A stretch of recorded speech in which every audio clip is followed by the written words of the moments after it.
Pops, grabe, meron akong good news sa inyo. Pero syempre, bago yon, masayat na saganang buhay po sa ating lahat, Coach Manny po. At grabe, excited ako sa ibabalita ko sa inyo ngayon sa video na to. Kasi alam nyo, ang ating Manila Softball Team na kumatawan sa Pilipinas para sa Pony World Series sa Texas ay, syempre, champion. Grabe, palakpakan, shoutout sa inyong lahat. Congratulations sa inyong lahat. At alam nyo po ba, ito'y pinapangunahan ni Councilor Che Borromeo ng District 5, Coach Ana Santiago, Coach Sherilo Valenzuela, grabe, at sa coaching staff, at sa buong team. Congratulations sa inyong lahat. Grabe, inangat nyo na naman ang ating bansa sa larangan ng softball sa buong mundo. Kaya congratulations sa inyong lahat. God bless you, more power to your team.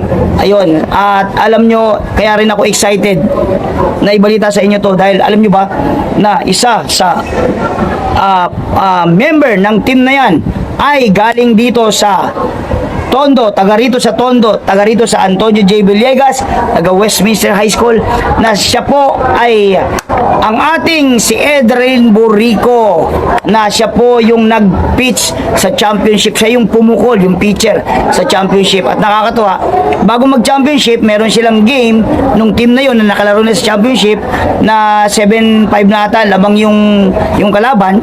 Tapos, nagpumukol si Edrin Burico ay na-hold yung hindi na naka-score yung kalaban at yun, nanalo sila at yun, naglaro sila sa championship. Nung championship nila, siya na yung pumukol sa buong game at yun nga po, nanalo. Grabe, congratulations at very proud kami sa iyo, Erdaline. Nagbunga lahat ng sacrifices mo. Napakasipag po nitong bata na to, talagang kahit sa pag-aaral, napakasipag, ayaw mag-absent, talagang ginagawa niya yung best sa kanyang pag-aaral at sa kanyang training, syempre. Kaya congratulations, Erdaline. Kaya yun, sa government, magaling po ang softball natin sa Pilipinas, softball at baseball. Kaya dapat ay talagang tutukan natin. Ang dami ngayon nagpapunta sa ibang bansa para maglaro ng baseball. Kaya sana po tutukan natin ang batted games, ang softball at baseball dahil dito po lalaban talaga tayo. Shoutout sa Little League, ayan po, napakagandang programa sa Pilipinas, ang Little League Philippines, na talagang maraming mga manlalaro ang talagang gumagaling dahil sa Little League Philippines.